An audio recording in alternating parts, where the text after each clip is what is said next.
പാരൻ ഹോട്ടലിലെ first try ആണ് ബിരിയാണി.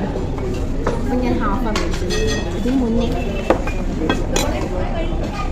ഈത്തപ്പഴ അച്ചാർ ഫേവറേറ്റ് അച്ചാറാണ്, അതെടുത്തു. പിന്നെ ചമ്മന്തി ഞാൻ കണ്ടിട്ടുണ്ട് വീഡിയോസിലൊക്കെ ചമ്മന്തി കൊടുക്കുന്നത്. ചമ്മന്തി പിന്നെ സാലഡ്. പിന്നെ നമ്മൾ മെയിൻ ഐറ്റം ബിരിയാണി. നല്ല മണം കേട്ടോ, നല്ല മണം. അത് കഴിക്കുന്നു.